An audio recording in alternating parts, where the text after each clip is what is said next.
it's unusual for you to be playing with a new quarterback, but just your thoughts on this change. Yeah, unfortunate for Dylan to get banged up, concussion and stuff like that. Give Shador a full week of practice to get ready to play, and we'll see how it goes. Joe, how tough is that? We know how hard it is to come into the game, never play it, and then comes in the second half against that defense. But just from a protection standpoint and how to deal with everything that the Ravens bring. Yeah, it's tough. Backup quarterback, you talk to a lot of the guys that were like longtime backups in the league. It's a tough job because, you have to come in and understand with not very many reps, if any, during the week of practice. And then the Ravens, I think once they saw that, they gave us some Abby up, 7-up looks where it's like, all right, any of these guys can come and kind of make a choice. And we didn't really get that much early in the first half, so they might have saw that, and it's definitely a tough thing. But giving us a week of prep and understanding this week hopefully will help us get settled and have a plan for those different looks. What is that adjustment for you guys as an offensive line to a new quarterback, both in the moment and then this week? I mean, how do you try to maybe accelerate that process? Yeah, in the moment, you got to listen to cadence, listen to kind of how he operates in the huddle. Each quarterback each play is designed to have like a certain drop or a certain thing. And you have to kind of understand that, like, oh, this is, how he's doing it. And so you kind of learn from that and get understanding of, what you're doing with each guy. What are you expecting to see from Shador? Yeah, I mean, his mental work this week, he's been prepping hard. He's been doing some extra walkthroughs and getting understanding, and he wants to perform well. We want to perform well for him. But I think he's going to have a better grasp of what we're trying to do on offense.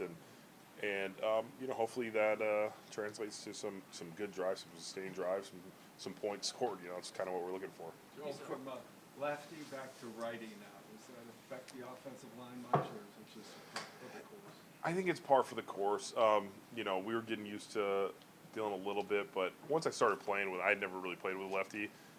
It's not too terribly different from one to the other. Joel, he's such a high energy personality and high energy player. Does that rub off on the rest of the offense? It just seemed like in that second half when he came in, everyone seemed to have a little bit of a pep in their step. Yeah, the crowd, brought some energy as well when he came in. And there is some energy when a new guy comes in and plays. So I think everybody felt that a little bit. And hopefully we can carry that over and just, try and bottle up and use it to our advantage. No, he's obviously the 42nd starter since '99. Do you even know at this point how many different starters you? I thought I just went over it. It was like low 20s. Do you remember, Dan? Oh, 23 or 24 maybe? Yeah, a lot. Did you tell Shador, kind of give him the advice to try to limit the energy a little bit to make sure the noise wasn't? It seemed like he was kind of playing into the crowd. Well, the first play I was like, hey, make sure you quiet the crowd down. And then I watched the replay and he was hyping him up, and I was like, well, we can't really hear here, but it was his moment to play. But I think as the game got on, there was a couple moments where he was getting really excited, and those moments are important.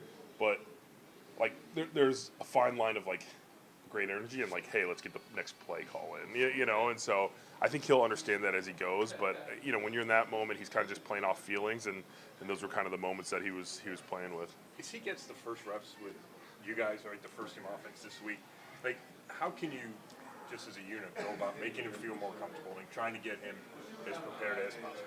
Yeah, like going through the protection meeting this morning, the third down looks, it's like, all right, what do you see? What do you want to know?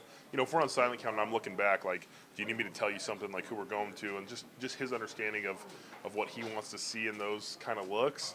Getting the play calls in, getting the reps in practice, all that stuff helps to make everybody feel a little bit more comfortable. Obviously, Maxx Crosby is another one of these elite pass rushers in this league. Just what are the challenges that he sort of presents to you guys? Yeah, great player. I mean, plays tremendously hard, plays a lot of snaps. Like most of the, maybe at 70%, he's probably at like 85, 90% of the snaps, maybe more. But I think he plays hard, and it's contagious. Like the whole D-line kind of plays hard off of that. But I mean, he's so slippery. Like you see him kind of moving and doing these things, and he just kind of slips off blocks or finds a way to get his hands on the ball. And I think we'll have a decent plan to try and contain that. faced a lot of premier pass rushers this year, Mike Parsons, TJ Watt for you, Myles, see Myles every day in practice. Kind of how does Maxx differ from those guys that you've seen this season? Yeah, I mean, they're all in that tier one, right? Like all the Aiden Hudson, all those guys are tier one pass rushers. I feel like maybe like they're all great, but maybe he's a little bit more like slippery is the right word. I mean, Myles is elite, and he's going to run at you and go through you, where sometimes Maxx is like, oh, I'm going to go here and kind of play behind. Like J.J. Watt on the backside of runs where he would set people up and then play behind them. You know, there's all those little aspects where Myles is like, I'm coming to, make the play and makes the play. So those are maybe some of the differences, but they're all great in their own ways. What about anything y'all can do as an offensive line to kind of take from matchup to matchup against these guys that have tricks up their sleeves? Yeah, I mean, at the end of the day, you want to be fundamentally sound. You want to trust what you do well as a pass blocker.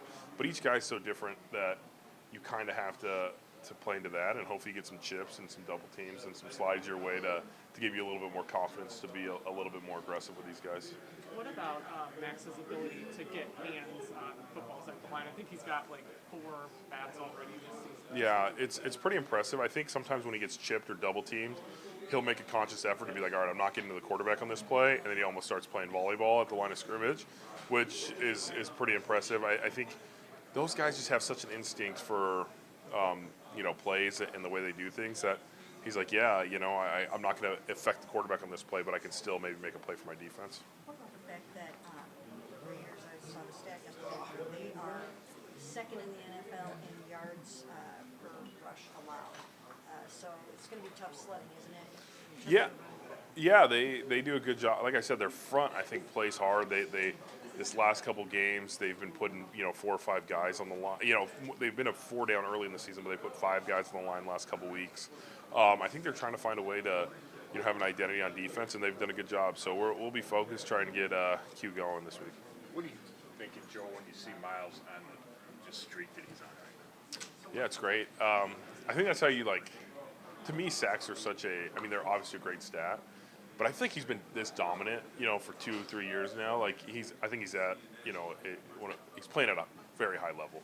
But, if you look at his pressure rates and his pressures, they're probably pretty similar to what he's had. They're just converting to sacks. I think it's a credit to Mason and, our guys inside that are really rushing the quarterback well, not giving him, the quarterback a chance to step up.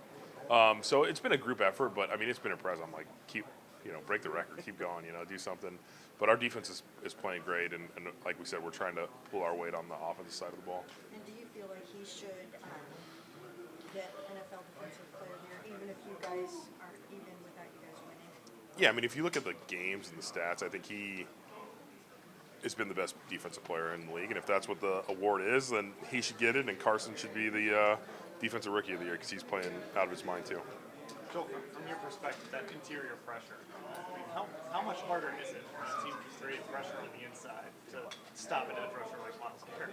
Yeah, you have a plan to, chip Myles or slide his way, but when Malik and Mason and Shelby and those guys are making their presence felt on the inside, it gives one less escape lane. If Myles is rushing high at 9 or 10 yards and the quarterback can step up to 6 or 5, you don't have a chance. But if those guys are putting pressure to 7 or 8 yards, the only way he can go is back, and that's where Myles has a chance to, finish the play. So it's very symbiotic relationship, inside pass rush and outside pass rush.